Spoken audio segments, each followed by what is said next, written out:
हम सभी भागवत जी की चरण शरण में बैठकर के अपने लौकिक और पारलौकिक जीवन दोनों का ही कल्याण करने का प्रयास कर रहे हैं।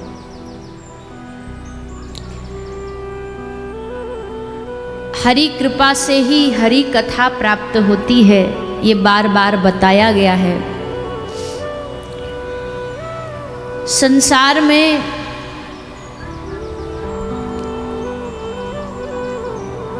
कल ही हमसे कोई पूछ रहा था एक इंटरव्यू में कि मान लीजिए कोई व्यक्ति अच्छा इंसान है, अच्छे कर्म करता है, दूसरों की मदद करता है, बहुत दान पुण्य करता है, उसके जीवन में कोई दाग नहीं है, कलंक नहीं है, लेकिन भगवान को नहीं मानता, भजन नहीं करता, तो क्या उसका कल्याण होगा? क्योंकि अक्सर तो लोगों को हमने कहते देखा है कि भैया अच्छा इंसान बनना ही सबसे बड़ी बात है, अच्छे इंसान बन जाओगे तो सब हो जाएगा। लेकिन भैया शास्त्र इस बात को कहते हैं कि आप पहली बात तो शास्त्रों की अच्छे इंसान बनने की व्याख्या अलग है। शास्त्रों के हिसाब से अच्छा इंसान वही व्यक्ति माना जाएगा जिसके हृदय में भगवत भक्ति विराजी हो। पर चलो फिर भी कोई पूछता है कि कोई ऐसा व्यक्ति है जो भजन नहीं करता पर कर्म उसके अच्छे हैं, तो उसके फल में उसे क्या मिलेगा? तो हमने वहाँ भी बताया कि उसके फल में उसको स्वर्ग मिल जाएगा, कोई अच्छा लोक मिल जाएगा, कोई अच्छी गति मिल जाएगी, अगला जन्म भी कोई अच्छी जगह मिल जाएगा, बहुत धनवान, कुछ ऊंचा कुल, कुछ अच्छा पद वैसा भी मिल जाएगा। लेकिन आप कहो कि उन अच्छे कर्मों से कोई भजन ना करे और बस दान करे, अच्छे कर्म करे, उससे भगवान मिल जाएंगे, ऐसा संभव नहीं। भगवान की प्राप्ति बिना भजन के संभव नहीं।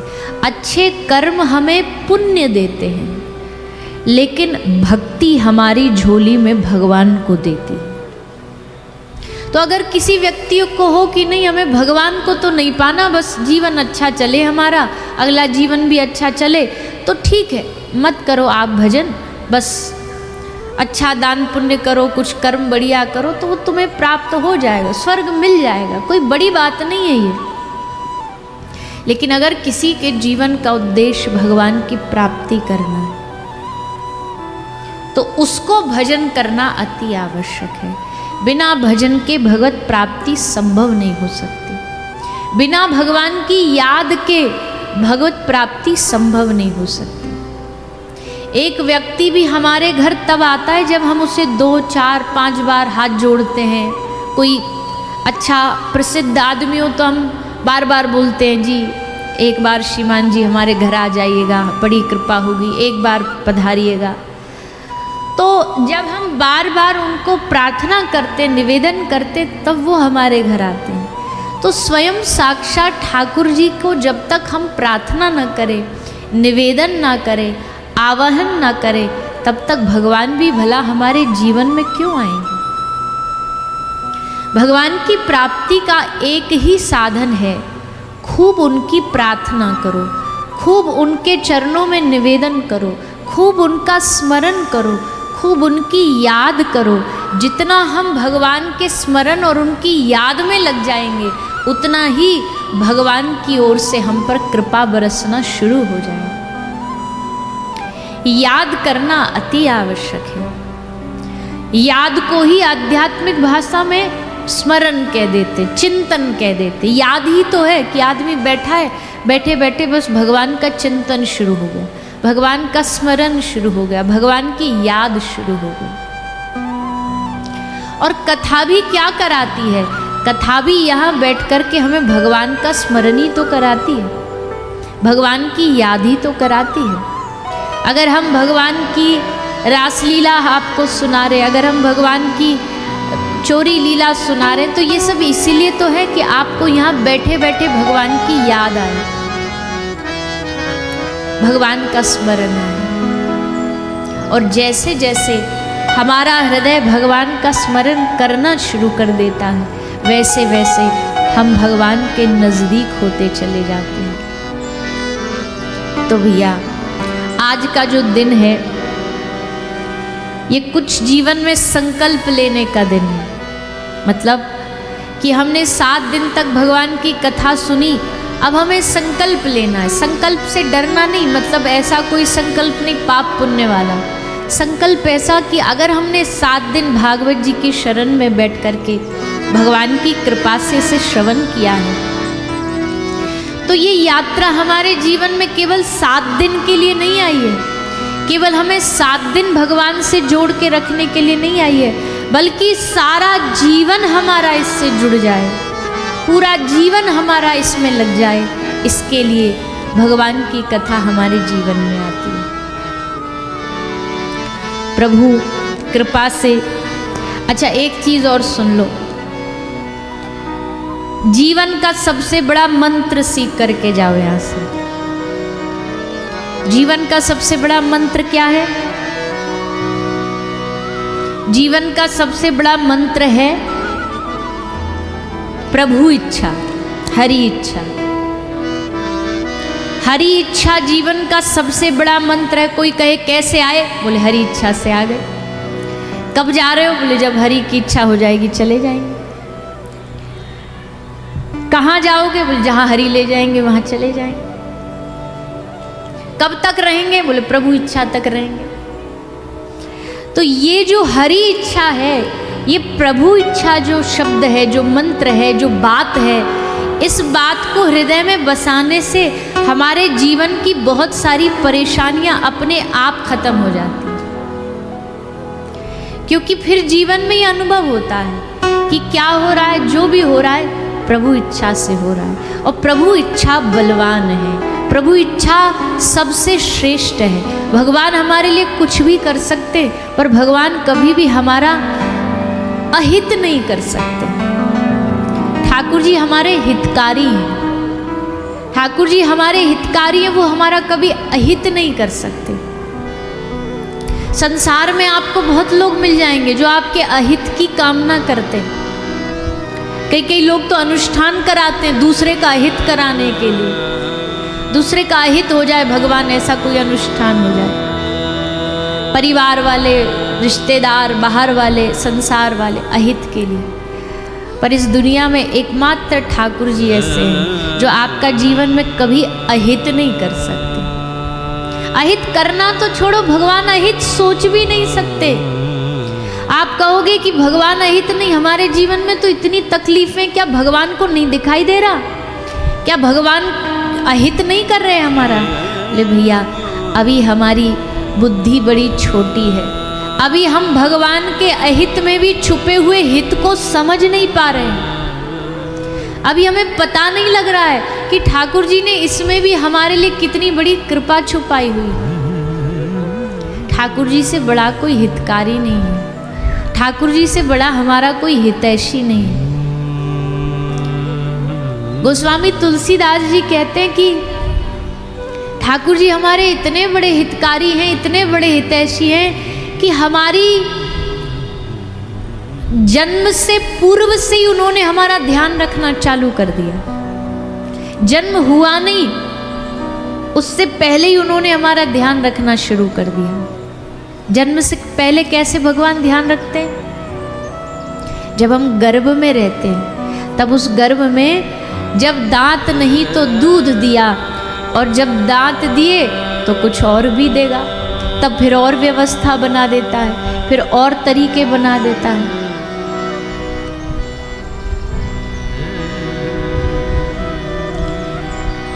इसलिए हम आप सबसे निवेदन करते हैं, जीवन में कोई भी भाव आपके आ जाए चलेगा, पर कभी भी जीवन में एक भाव न खोना, ये वाला भाव न खोना। कौन सा वाला? कि ठाकुर जी हमारे हितकारी, किसी भी कीमत पर वो जो भी करेंगे हित के लिए करेंगे, हमारे भले के लिए करेंगे। बस इतना दृढ़ भरोसा हमारे अंदर आ जाए, और इतना दृढ़ भरोसा आते ही अगर कुछ हमारे पापों का फल भी है ना, कुछ उलट पुलट कुछ भगवान को देना भी है, तो भी भगवान कहेंगे नहीं, देखो कितना भरोसा करता है मुझ पे कि मैं इसका कभी कुछ बिगड़ने नहीं दूंगा, मैं इसका अहित नहीं होने दूंगा। तो कैसे होने दूँ इसका अहित? और फिर भगवान लग जाते हैं हमारा हित बनाने में, हमारा हित साधने में लग जाते हैं। ठाकुर जी से बड़ा हमारा कोई हितैषी नहीं।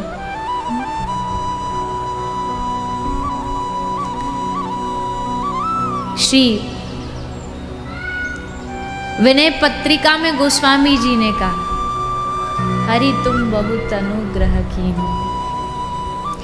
विनय पत्रिका में गोस्वामी जी लिखते हैं कि इस संसार में अगर तुम्हें कोई सबसे ज़्यादा प्यार करने वाला है, सबसे ज़्यादा प्रेम करने वाला है, और सबसे ज़्यादा अगर किसी ने तुम्हें कुछ अच्छा दिया है,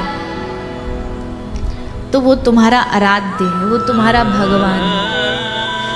आप चाहे जगत में कितना भी कोई दानी हो, कितना दे देगा, कितना भी दान दे दे, कितना भी कोई आपका हित कर दे, आपको भोजन पवा दे, आपको कपड़ा दे दे, पर सबसे बड़े दानी इस संसार में हमारे लिए कोई है तो वो प्रभु है। क्यों? साधन धाम विबुध दुर्लभ तनु, साधन धाम विबुध तनु, साधन धाम विबुध दुर्लभ तनु,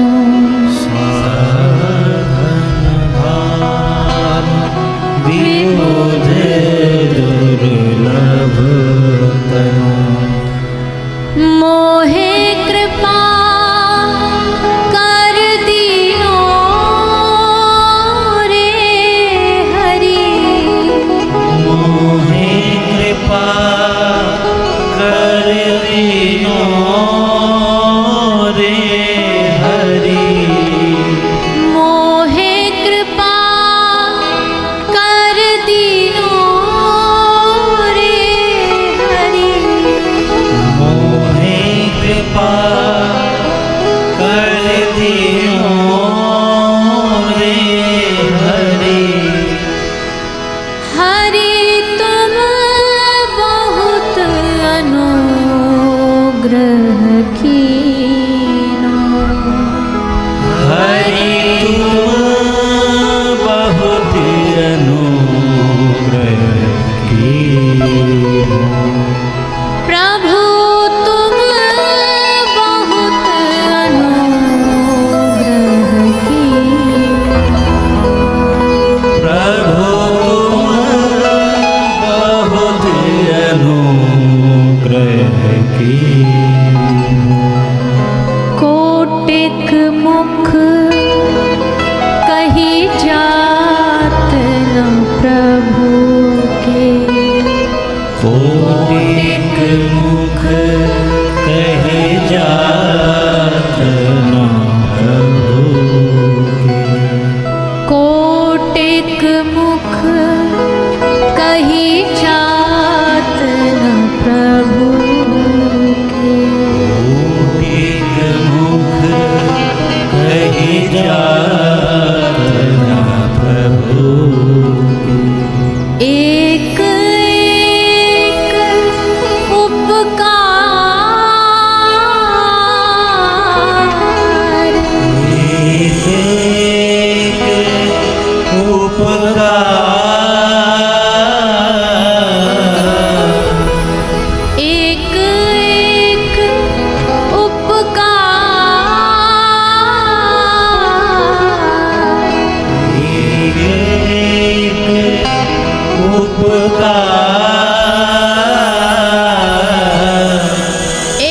बढ़कर एक तुमने मुझ पर उपकार किया, एक से बढ़कर एक तुमने मुझ पर कृपा कर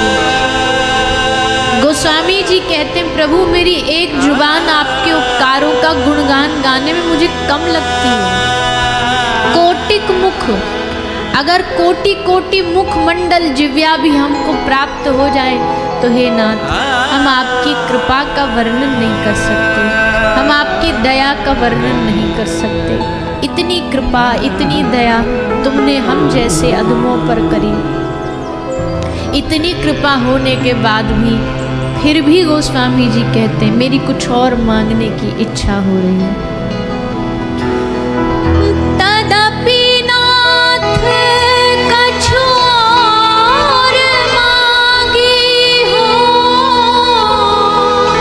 तदपि नाथ कछु और मांगी हो, तदपि नाथ कछु और मांगी हो, तदपि नाथ कछु और मांगी हो, दीजे परम उदार, दीजिए परम उदार। हरि तुम बहुत अनुग्रह की, हरि तुम बहुत अनुग्रह की। तदपि नाथ कछु और मांगी हो, दीजे परम उदार। आप उदार हो, परम उदार हो। एक उदार होता है, उदार वो होता है जो जब किसी चीज की आवश्यकता होती है तब देता है, पर हे प्रभु आप तो परम उदार हो। जब आवश्यकता नहीं भी है तब भी, जब हमने न मांगा तब भी आपने हम पर कृपा करी। हे परम उदार, एक चीज और मांगता हूँ मैं। भगवान ने पूछा क्या चाहिए? गोस्वामी जी ने कहा विषयवारी मन मीन भिन्न नहीं, विषय बारी मन मीन भिन्न नहीं, विषयवारी मन मीन भिन्न नहीं, विषय बारी मन भिन्न भिन्न नहीं, होत कबहु पल एक, होत कबहु पल होत कबहु पल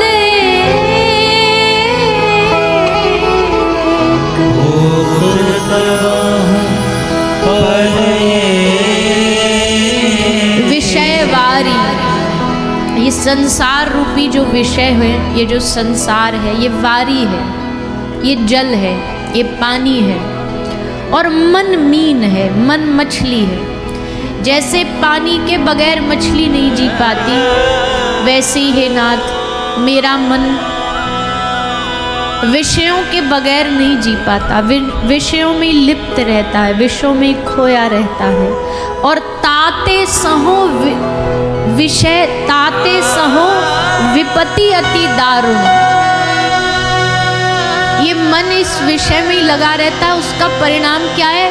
ताते सहो विपत्ति अति दारुण।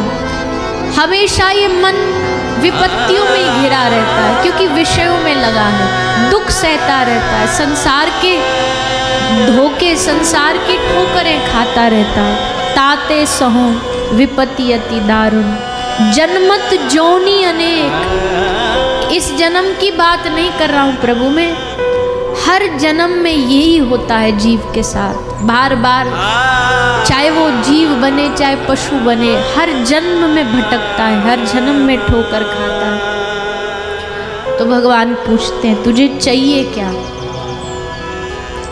विषयों में मन अटका है तो कैसे बाहर निकलेगा?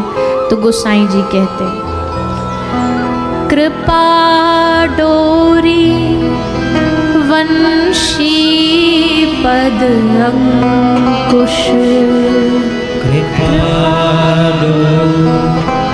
बंसी पद अंकुश, कृपा डोरी वंशी पद अंकुश,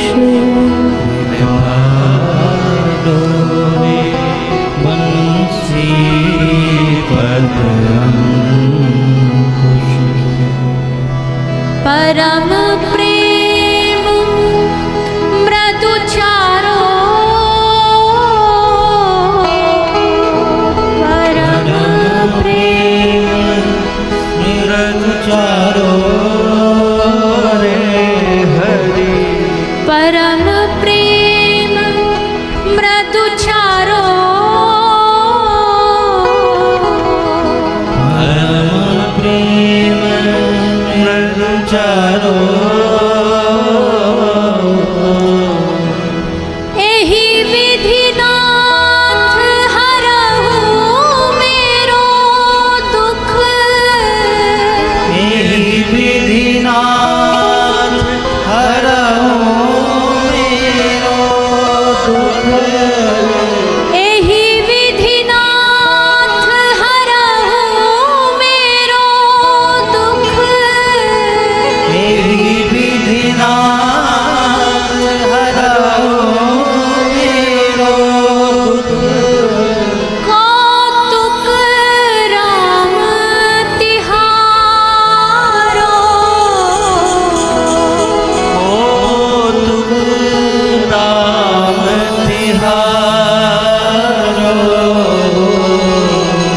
हरि तुम बहुत अनुग्रह की,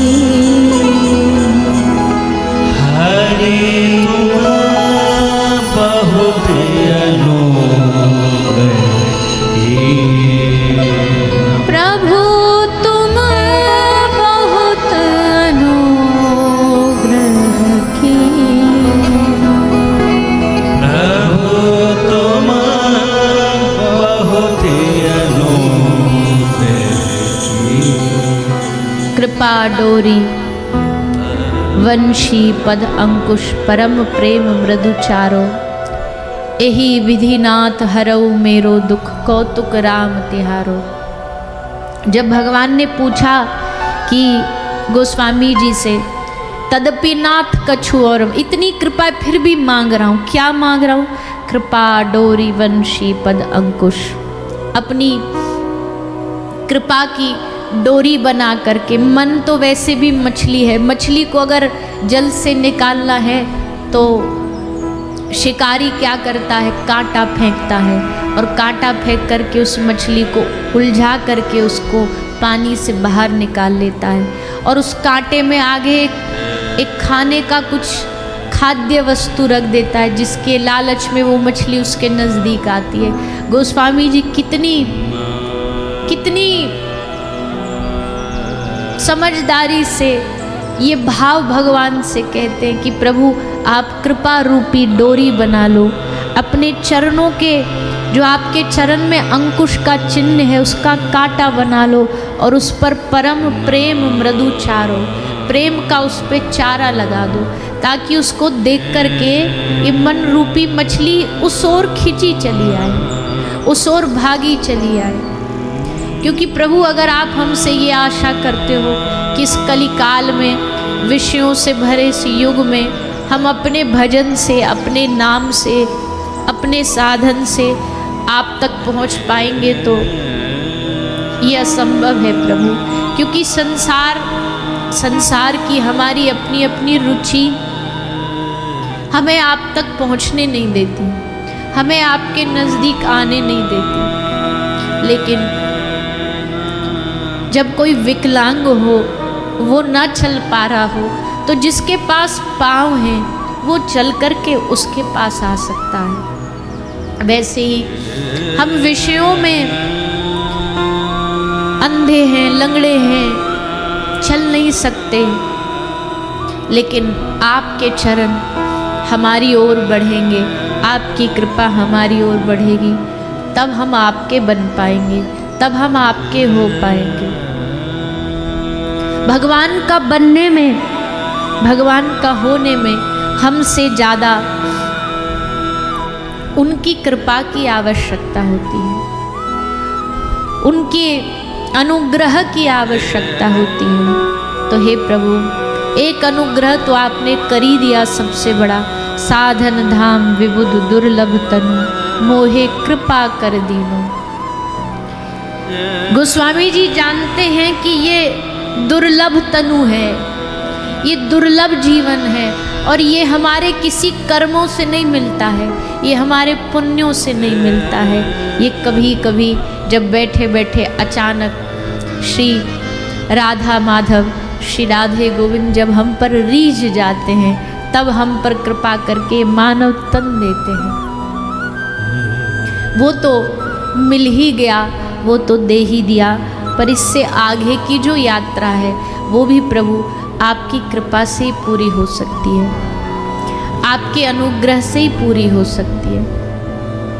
नहीं तो संसार एक चक्र है, और इस चक्र में, इस भवाटवी में हम जीव कहीं ना कहीं भटकते ही रहते हैं, भटकते ही रहते हैं। और ये भटकाव केवल इस जन्म का भी नहीं है। कई लोग को लगता है कि हम इस जन्म में भटक रहे हैं, पर शास्त्र कहता भैया हमको इस संसार में भटकते भटकते युगों बीत गए, युगों बीत गए। कितनी बार जन्म ले लिया, कितनी बार मर गए, कितनी बार संसार को अपना बनाया, कितनी बार संसार से धोखे खाए। लेकिन उस सब के बीच में जब कभी भगवान कृपा करके किसी महत्पुरुष का, किसी सद्गुरु का सानिध्य हमें देते हैं, किसी रसिक जन का सानिध्य हमें देते हैं, उनकी कृपा से मन में ये बात आती है कि अब इस भटकाव को जाकर के प्रभु चरणों में पूर्ण विराम कर देना चाहिए। हाँ, ये बात कहने और सुनने में बहुत आसान है, उतनी ही कठिन है अपने जीवन में उतारना। लेकिन भगवान के लिए क्या असंभव, वो क्या नहीं कर सकते। एक महापुरुष कहते हैं भगवान चाहे तो एक सुई की जो छोटी सी वो छेद होता है, उस छोटी सी सुई की छेद में से भगवान चाहे तो पूरा की पूरा ब्रह्मांड निकाल सकते हैं। जब वो इतना सामर्थ्यशाली है, जब वो इतना शक्तिशाली है, तो क्या मुझ अकेले जीव का कल्याण करना प्रभु आपके लिए कहाँ मुश्किल है, आपके लिए कहाँ कोई कठिन कार्य है। हाँ, उतना अभी समर्पण नहीं आया है हम में कि भगवान हमारे लिए असंभव को भी संभव कर दें, क्योंकि असंभव को संभव तो उन्होंने किया है भक्तों के लिए, जो उनके शरणागत भक्त हैं उनके लिए। पर कभी कभी ब्रज के संत महापुरुषों की वाणियाँ कहती हैं कि भैया तुम चिंता न करो, तुम जैसे भी हो प्रभु जी भले बुरे सब तेरे, मैले कुचैले आड़े टेढ़े, गुण वाले दुर्गुण वाले जैसे भी हैं ये नाथ हैं तो आपके ही। बस ये भाव रख कर के हम आपसे प्रार्थना कर रहे हैं। अपने गुण देखूं तो मोते नीच ना कोई, अपनी ओर देखूं तो मुझसे अधिक कोई दुर्जन नहीं होगा, पर आपकी कृपा देखूं तो उस दुर्जन में भी, उस दुर्गुण में भी लगता है कि नहीं, भगवान की कृपा की एक आशा का दीप हृदय में जलाने का मन करता है कि ना, प्रभु चाहे तो कृपा कर सकते हैं। इसलिए गोस्वामी जी ने कोई संसारिक विषय नहीं मांगा। अच्छा, हम भगवान से संसारिक विषय मांगते हैं और गोस्वामी जी कहते हैं मुझे इस विषय से दूर कर दो। दो तरह की इच्छा होती है। एक कहता है मुझे संसार दे दो प्रभु, एक कहता है प्रभु मुझे संसार से छुड़ा दो, क्योंकि संसार तो कभी किसी को पूर्ण मिलेगा ही नहीं, कभी नहीं मिलेगा। संसार सारा मिल कर के भी कुछ ना कुछ तो छूट ही जाएगा, लेकिन संसार जब मिला अधूरा मिला, पर प्रभु जब मिला, गोविंद जब मिला तो पूरा की पूरा मिला। प्रभु जब भी मिले पूरे मिले, प्रभु कभी अधूरे नहीं मिलते, पूरे मिलते। इसलिए विषयवारी मन मीन भिन्न नहीं, यही विधि नाथ हरऊ मेरो दुख। संसार में लोगों को दुख भगाने का समाधान चाहिए कि कैसे हमारे दुख दूर हो जाएं। महापुरुष कहते भैया समाधान एक ही है। अगर आपको लगता है कि आपको अपने जीवन के सब दुख पीड़ाओं से दूर होके आनंद में रहना है, तो उसका तो एक ही समाधान है, भगवान के चरणों में लग जाना, उससे जुड़ जाना। ये है हमेशा के लिए समाधान। कई लोग होते हैं कि जिनको टेम्परेरी समाधान चाहिए कि बस कुछ समय के लिए सब ठीक चल जाए, बाकी तो हम देख लेंगे। तो वैसे विषय में तो फिर कोई प्रश्न नहीं उठता, लेकिन जहाँ किसी को चाहिए कि प्रभु हमें ऐसा समाधान दे दे कि अब संसार के इस विषय से मन हट के आपके चरणों में लग जाए, तो उसके लिए भगवान से प्रार्थना। इसलिए हर रोज़ जब आपको याद आए, जब आप अपने भजन पूजा में बैठो, जब आप अपने भगवान के सामने जाकर के खड़े हो जाओ, तो ये बात उनके चरणों में जरूर निवेदन करना, जरूर प्रार्थना करना कि हे प्रभु संसार बहुत मांगा, अब हम आपको मांगते हैं, अब हम आपकी कृपा मांगते हैं। जो आपकी कृपा जैसी भी होती हो, उस कृपा के हमको भागी बना दीजिए, उस कृपा के हमको हिस्सेदार बना दीजिए। तो भैया लेकिन ये बात किसी रसिक महापुरुष के संग से ही समझ आएगी, तभी जाकर के आप सात्विक भक्त बनने की श्रेणी में आ सकोगे। भक्तों की श्रेणी भी 3 प्रकार की होती है। एक सात्विक भक्त होता है, एक राजसिक भक्त होता है, एक तामसिक भक्त होता है। तामसिक भक्त कौन होता है? जो हर बात में भगवान से शिकायतें करेगा, उल्हाने देगा, क्या नहीं मिला उस विषय को बार बार उठाएगा। वो भगवान के तामसिक भक्तों में उसकी गिनती आती है। राजसिक भक्तों की गिनती क्या है? राजसिक भक्तों की गिनती में वो आते हैं जो भगवान से शिकायत तो नहीं करते, भजन भी करते ही हैं, माला भी करते ही हैं, पर माला का उनका उद्देश्य माला के बदले में कुछ लेना होता है। 16 माला तो 16 माला के बदले में ये वस्तु हमें प्राप्त हो जाए, ये चीज़ हमें मिल जाए। उनके लिए विषय प्रधान होता है, भगवान प्रधान नहीं होते। वो सब नियम करेंगे, व्रत भी करते दिखेंगे, पर उस व्रत में भी वो मांगेंगे संसार ही, वो मांगेंगे दुनिया को ही। वो राजसिक भक्त। लेकिन एक होता है भगवान का सात्विक भक्त। सात्विक भक्त कौन है?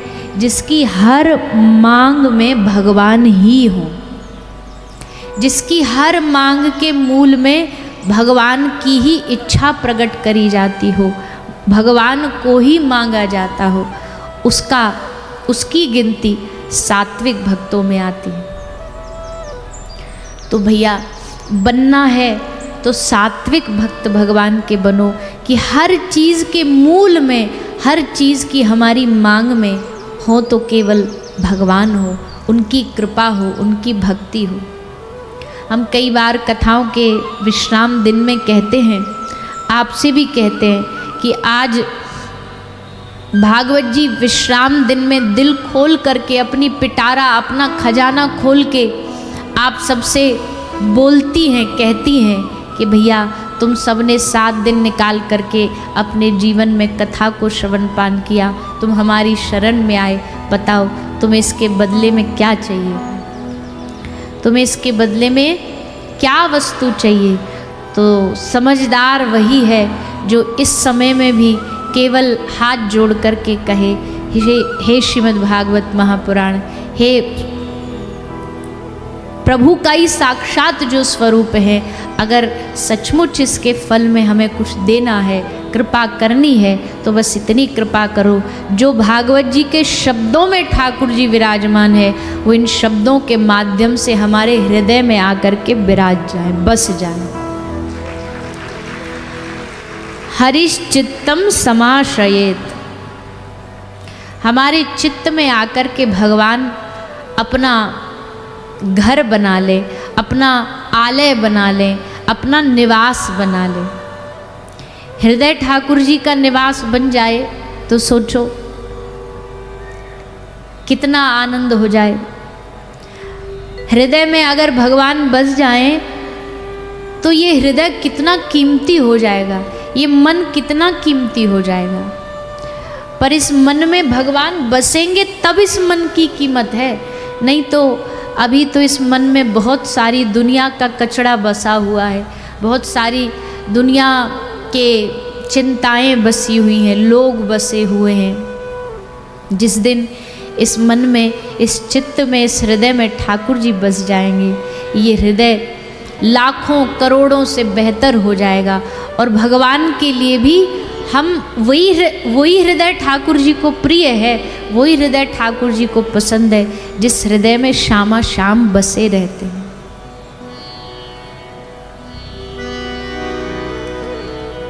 तो बसाइए उनको हृदय में, क्या मान करके?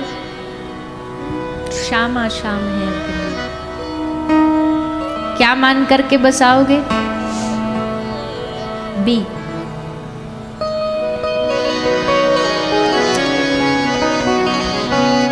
श्यामा श्याम है अपने, लाडली हमारी है। श्यामा श्याम है अपने, लाडली हमारी है। लाडली हमारी है, स्वामिनी हमारी है। लाडली हमारी है, स्वामिनी हमारी है। लाडली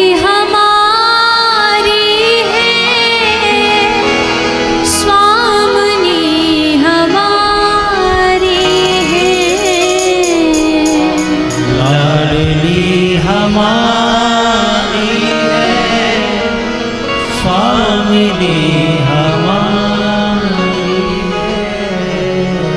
दर्शन का हूँ अभिलाषी, दर्शन का हूँ अभिलाषी, दर्शन का हूँ अभिलाषी, दर्शन का हूँ अभिलाषी। अरज हमारी है, दर्शन का अरज हमारी है। गाइए सब भाव से, गाइए नहीं, एकदम दिल से बोलना कि श्यामा श्याम हमारे हैं, लाडली जी किशोरी जी हमारी हैं, हम उनके हैं, हमें अपना बना लीजिए, ऐसा आशीर्वाद दीजिए। श्यामा श्याम है अपने, लाडली हमारी है। श्यामा श्याम है अपने, लाडली हमारी है। श्यामा श्याम है अपने, लाडली हमारी है। श्यामा श्याम है अपने, लाडली हमारी है। लाडली हमारी है, स्वामिनी हमारी है। लाडली हमारी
लाडली हमारी है।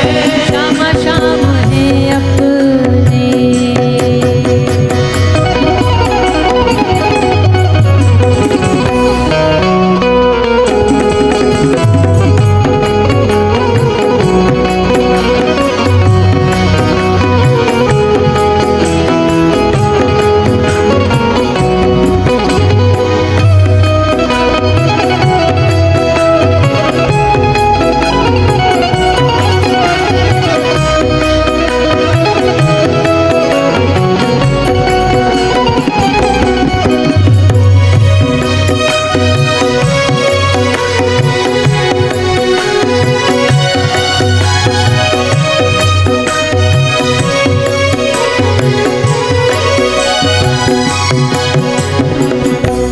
मांगा नहीं कुछ तुमसे, इतना ही दे दो मुझको।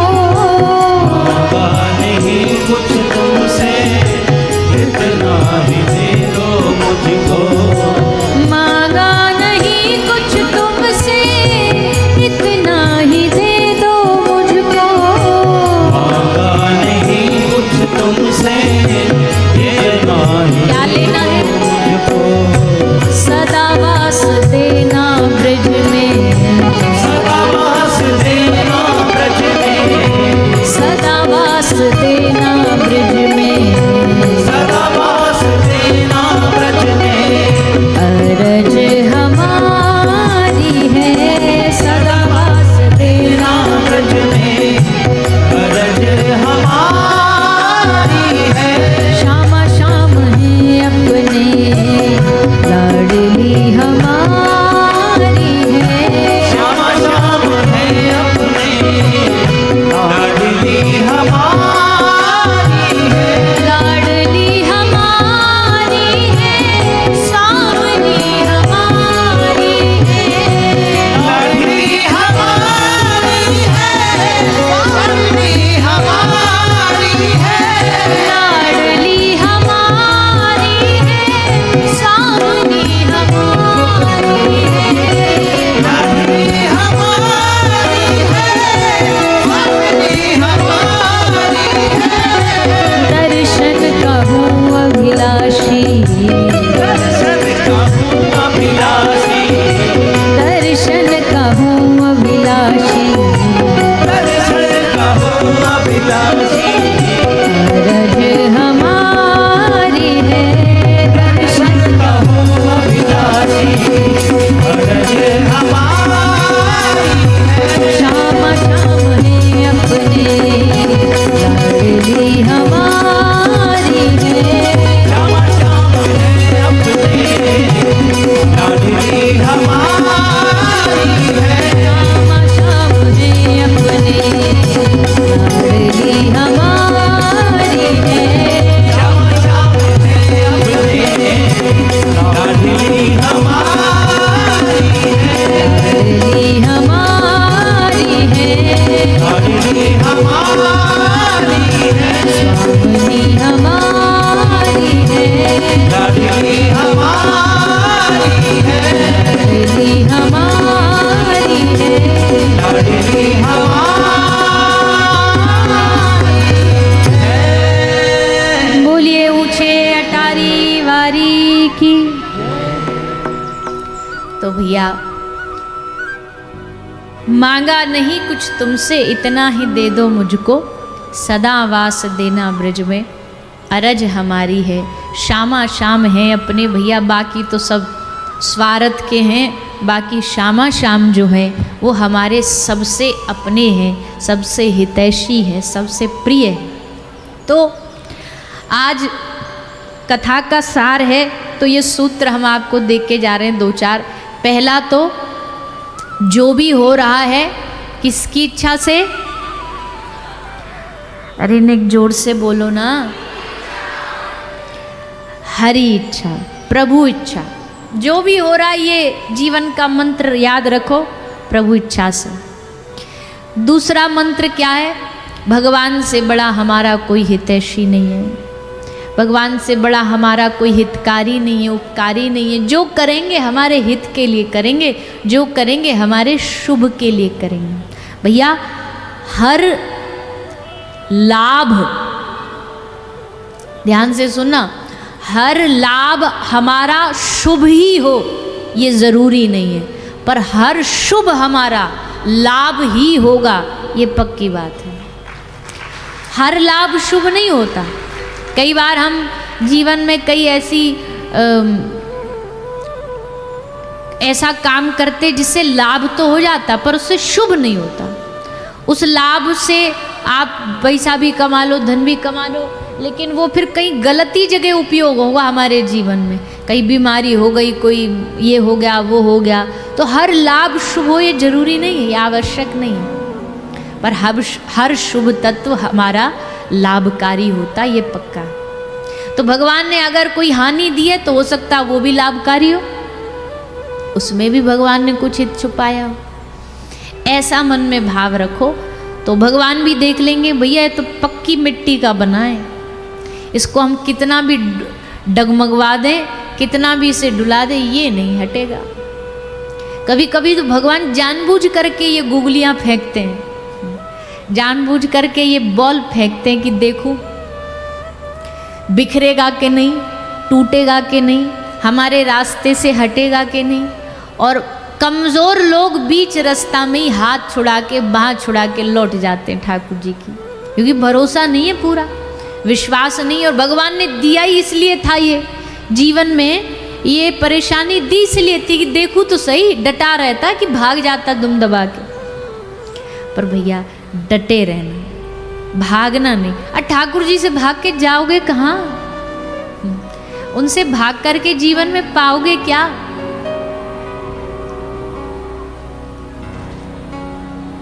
हमें भगवान पे बड़ा भरोसा था, पर फिर भगवान ने हमारे जीवन में कुछ ऐसा कर दिया, हमारा भरोसा ही उठ गया भगवान से। हमने कहा तुमको कभी था ही नहीं भरोसा, होता तो उठता नहीं। भरोसा कोई खिलौना थोड़ी है कि टूट गया फिर जुड़ गया, टूट गया फिर जुड़ गया। भरोसा तो भरोसा होता है, विश्वास तो परम विश्वास होता है। परम विश्वास के साथ जीना भक्त का लक्षण है। तो आप सब, हम प्रार्थना करते हैं ठाकुर जी से, आप सब से भी कि सात्विक भक्त बन जाओ, सात्विक भक्त बनो। राजसिक और तामसिक की गिनती में नहीं आना हमें सात्विक भक्तों की गिनती में आना है। सात्विक भक्तों की गिनती में कौन आते हैं? बोले जाही विधि राखे राम, बस सीताराम सीताराम, ये नहीं छूटना चाहिए जुबान से। राधे श्याम हरे कृष्ण राधा श्री राधा, ये नहीं छूटना चाहिए। बाकी सब तो जीवन की अटखेलियाँ हैं, चलती रहेंगी, जीवन भर चलती रहेंगी।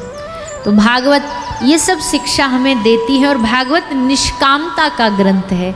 भागवत हमारे हृदय में निष्कामता प्रदान करने वाली है, सकामता नहीं। सकाम एक ही चीज़ बचती है, एक ही कामना बचती है, कृष्ण दर्शन लालसा, जो कल गोपियों के हृदय में भी जब सारा भाव गोपी गीत में गाया तो अंत में जाकर के कहा कि कृष्ण दर्शन लालसा, अब सारी इच्छाएं खत्म हो गई, विलुप्त हो गई, और बस एक इच्छा गोपी की बची कि अब तो कैसे भी बस श्याम सुंदर आ जाए और आकर के हमें दर्शन दे दें। भगवान ने ऐसे भाव को देख करके कृपा करी, दर्शन देने आए। तो ऐसे ये सब लीला सुनाते हुए अब आज के जो कुछ कथा का शेष प्रसंग भागवत जी में सुनाया गया सुखदेव जी के द्वारा, जरा थोड़ा सा उसको भी प्रणाम कर लें, क्योंकि आज कथा का विराम दिवस है। कथा का विश्राम जो प्रसंग है उसको श्रवण पान करते हुए हम आज की पूरी 7 दिन की इस चर्चा को अंत में जा कर के क्या हम करें जिससे भगवान की कृपा हम पर बनी रहे और भागवत जी का फल भी प्राप्त हो, उस विषय में भी चर्चा करेंगे। कल हम सब ने ठाकुर जी के विवाह उत्सव का आनंद लिया। भगवान श्री कृष्ण का माता रुक्मिणी जी के साथ विवाह हुआ। रुक्मिणी जी कौन है? किसका अवतार है? हाँ जी, लक्ष्मी जी का अवतार है। श्री लक्ष्मी नारायण का जैसे सदा सदा से दोनों युगल हैं, वैसे ही अब नारायण का विवाह की बात करें तो लक्ष्मी जी से ही होगा। तो इसलिए रुक्मणी जी बनकर के माता लक्ष्मी जी आती हैं और भगवान श्री कृष्ण के साथ विवाह होता है। बड़े धूमधाम से ठाकुर जी का विवाह हुआ। आप हम सब ने भी कल थोड़ा सा विवाह उत्सव का आनंद लिया, रस लिया, और गनीमत रही कि कोई लड़ाई झगड़ा नहीं हुआ। गनीमत रही कि कोई फूफा जी रूठे नहीं ब्याह में, क्योंकि ये तो प्रचलन है भारतीय ब्याहों का, शादियों का। एक तरफ बुआ रूसी बैठी रहती है, एक तरफ फूफा रूसे बैठे रहते हैं। नेक बस चला तो नेक से मौसा जी भी रूठ जाते हैं। हम आए हमको चाय की भी ना पूछी, हम आए हमको कुछ स्वागत भी ना किया, लिफाफे में भी क्या दे दिया, ये 500 रुपया पकड़ा दिए। तो भैया भारतीय शादी भी बड़ी कमालों की होती हैं, बड़े मनोरंजन होते हैं, बड़ी अटखेलियाँ होती हैं। खैर अब वो प्रसंग हमारा है नहीं, पर इतना तो हम जरूर कहेंगे कि भैया खूब बढ़िया आनंद से मनाओ अपने जो भी आपके घर के उत्सव हैं, शादी ब्याहें। पर उन शादी ब्याहों में आजकल जो नकारात्मकता बढ़ रही है ना, जो नशा बढ़ रहा है, जो गाली गलौच बढ़ रही है, ये थोड़ा सा नहीं होना चाहिए, क्योंकि ये हमारे धर्म का सात्विक उत्सव माना जाता है, विवाह उत्सव। पर उस विवाह उत्सव में सात्विकता तो बहुत अब कम ही बची है। अब नशेबाजी, गलत काम, ये सब ज़्यादा बढ़ गए हैं। तो इसलिए हमें कोशिश करना चाहिए अपने घर के बालकों का जो विवाह करो पूरी सात्विकता से करो, शुद्धता से करो, भगवान का आशीर्वाद लेके करो, संतों का आशीर्वाद लेके करो, गैया ब्राह्मणों का आशीर्वाद लेकर के करो उसमें। और ये नशा तो बिल्कुल होना ही नहीं चाहिए।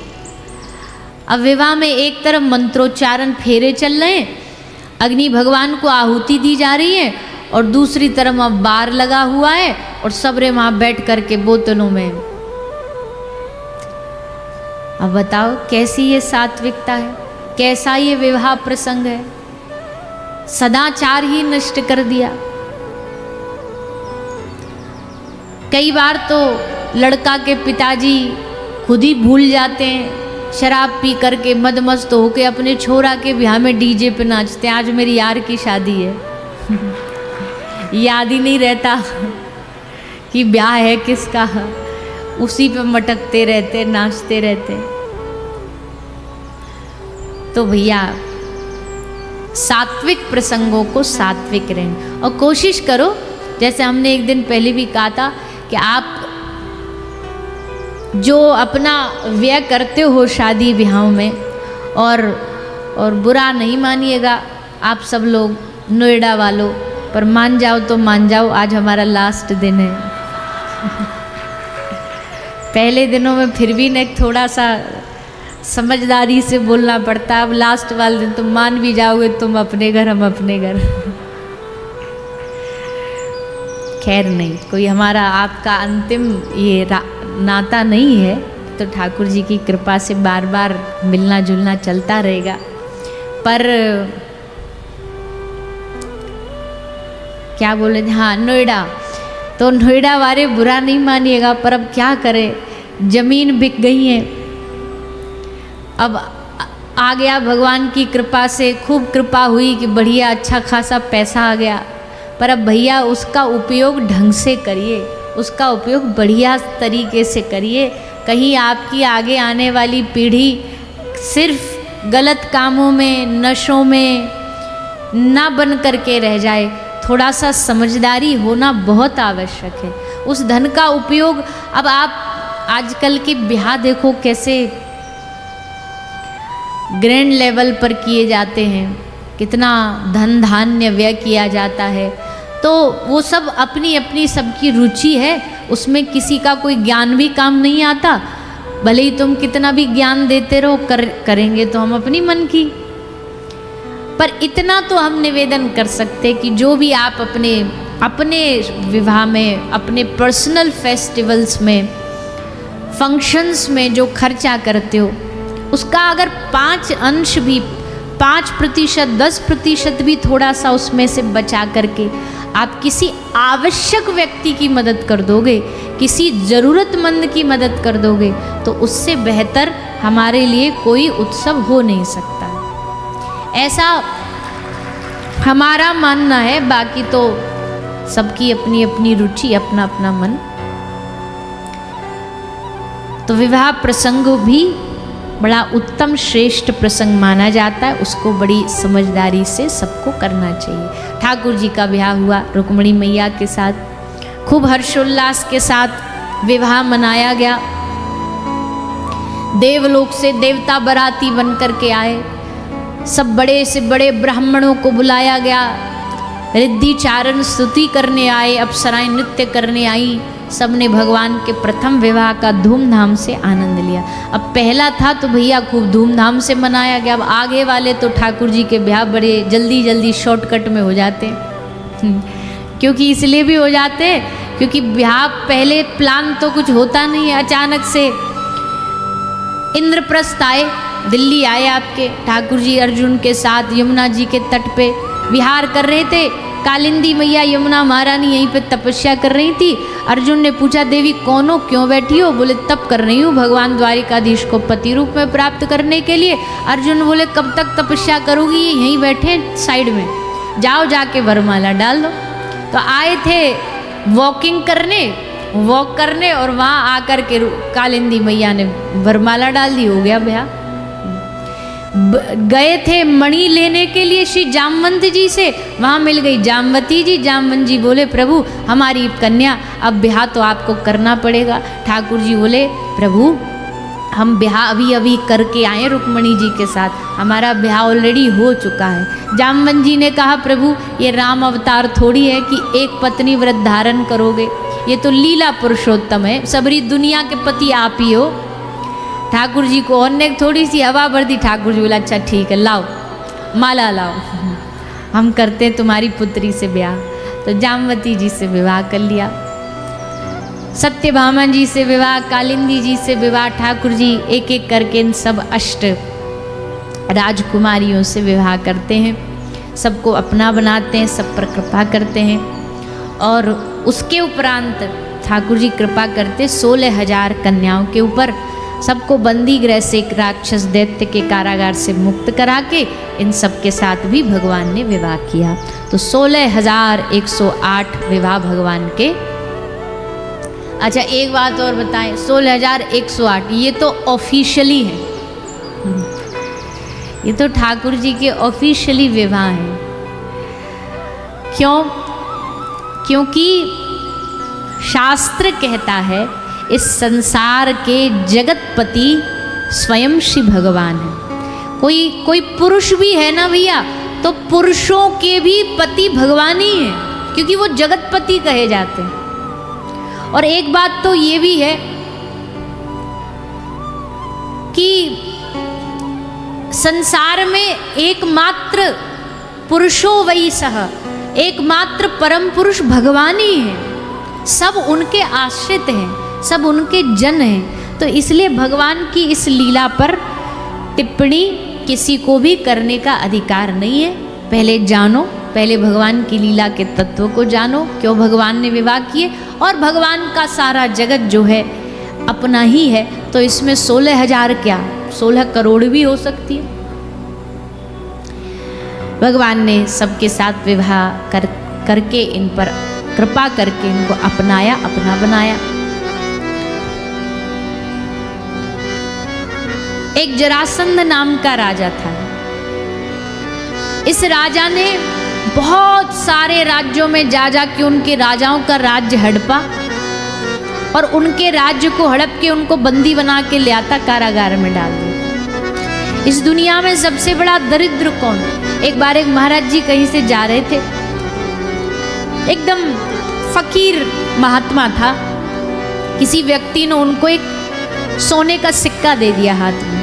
तो महाराज जी बोले भैया हम तो फकीर आदमी, हमको नहीं चाहिए सोना होना, ले जा तू अपना। बोले ना ना महाराज जी आप रख लो। बोले हमें जरूरत ही नहीं है इसकी। बोले अच्छा एक काम करो, आपको कोई गरीब दरिद्र कहीं मिल जाए तो उसको आप वो सिक्का दे देना, आप मत रखना, कोई गरीब मिले तो उसे दे देना। बोले ठीक है। महाराज जी वो सिक्का लेकर के चले। अब सिक्का लेकर के गांव गांव से निकल करके जा रहे हैं। खूब सारे भिखारी बैठे मिले महाराज जी को, कपड़ा फटे भये, खाने को रोटी नहीं। तो महाराज जी ने काई को सिक्का नहीं दिया। बोले ये गरीब नहीं है, ये गरीब नहीं है, ये दरिद्र नहीं है। आगे बढ़े, एक जंगल से जा रहे थे तो सामने से एक बड़ी भारी सेना आ रही थी। घोड़े, घुड़सवार, हाथी, सैनिक भागे भागे एकदम दौड़े दौड़े आ रहे हैं। तो महाराज जी ने घोड़े वाले को रोका, रुक भैया।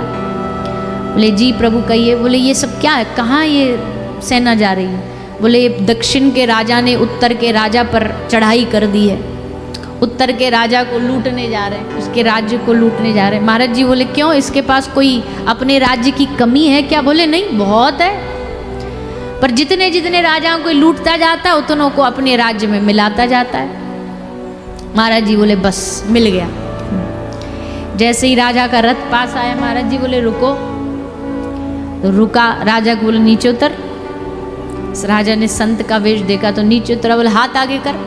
उसने हाथ आगे कर, महाराज जी ने झोली में से सिक्का निकाल के उसके हाथ में रखा। बोला भैया मैंने दुनिया में बहुत गरीब देखे, पर तेरे जैसा मैंने कोई गरीब नहीं देखा।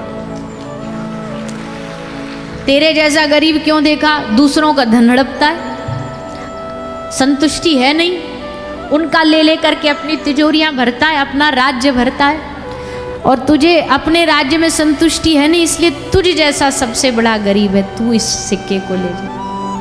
तो ऐसे गरीब दुनिया में बहुत है। जरासंध भी उन गरीबों में से था। इसके पास कमी कोई नहीं, पर सब राज्यों को हड़प लाता और राजाओं को बंदी बना लेता।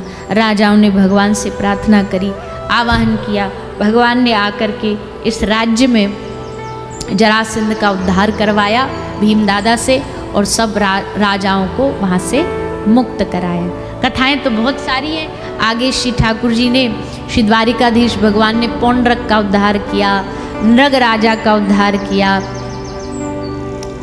श्री ठाकुर जी ने पांडवों पर कृपा करी, राजसूय यज्ञ हुआ, यज्ञ में सबका कृपा करते हुए द्रौपदी पर कृपा करी, भगवान की विशेष पूजा, अग्र पूजा करी गई। ये सब लीला सुनाते हुए आगे श्री सुखदेव जी महाराज श्री सुदामा जी के चरित्र को सुनाते हैं। श्री सुदामा जी के चरित्र को सुना रहे हैं, और सुदामा जी की भक्ति के विषय में भी श्री सुखदेव जी वर्णन करते हैं। हम सभी उस सुंदर कथा का रसपान करेंगे।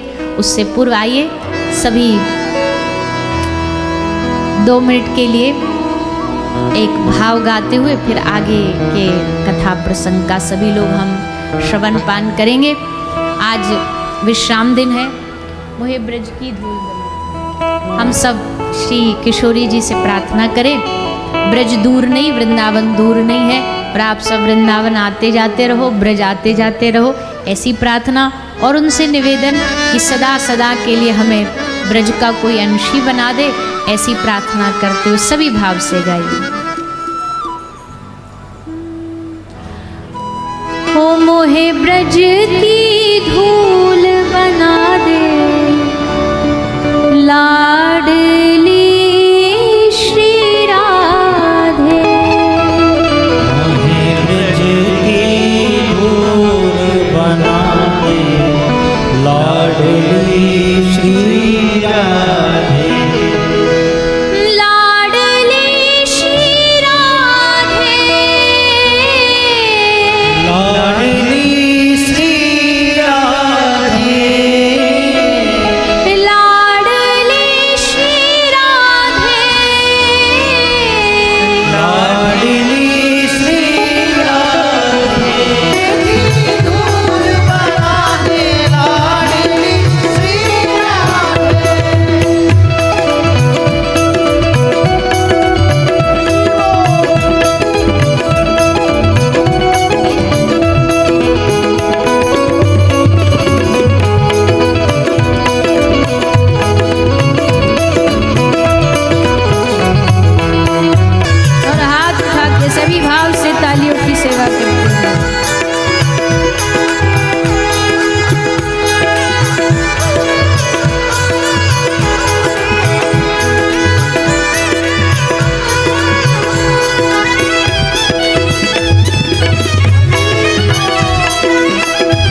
धूल बना दे लाडली श्री राधे। ओ मोहे ब्रज की धूल बना दे लाडली श्री राधे। मोहे ब्रज की धूल बना दे लाडली श्री राधे। ओ मोहे ब्रज की धूल बना दे स्वामिनी श्री राधे। मोहे ब्रज की धूल बना दे स्वामिनी श्री राधे। ये लाडली श्री राधे लाडली श्री राधे। स्वामिनी श्री राधे। स्वामिनी श्री राधे। लाडली श्री राधे लाडली श्री राधे। बोलिए राधा रानी सरकार की, जय बरसाने वारी की। जय। अब भैया सबरे जल्दी जल्दी बैठ जाओ, बिना देर लगाए सबरे बैठ जाओ अपनी अपनी जगह। ओ मोहे ब्रज की धूल बना दे लाडली श्री राधे। ओ मोहे ब्रज की धूल बना दे स्वामिनी श्री राधे। मोहे ब्रज की धूल बना दे स्वामिनी श्री राधे। लाडली श्री राधे। लाडली श्री राधे। स्वामिनी श्री राधे। स्वामिनी श्री राधे। ओ मोहे ब्रज की धूल बना दे लाडली श्री राधे। मोहे ब्रज की धूल बना दे लाडली श्री राधे। अंतिम लक्ष्य वैष्णवों का यही होता है कि ब्रज का कोई कण बन जाएं, ब्रज की धूल बन जाएं, ब्रज की माटी बन जाएं, पर ब्रज तज वैकुंठ न जाऊं, ऐसा भाव हम श्री जी से हर रोज़ मांगते हैं, ठाकुर जी से हर रोज़ प्रार्थना करते हैं। उसी भाव के साथ आगे के प्रसंग में प्रवेश करें। श्री सुदामा जी महाराज की कथा श्री सुखदेव जी सुनाते हैं। जैसा अभी हमने थोड़ी देर पहले बताया, भक्तों की 3 श्रेणी होती हैं। सात्विक भक्तों की श्रेणी में कोई कोई भक्त आता है और सुदामा जी उसमें सर्वश्रेष्ठ हैं। सात्विक भक्तों में सुदामा जी से बढ़कर के कौन हो सकता है भैया।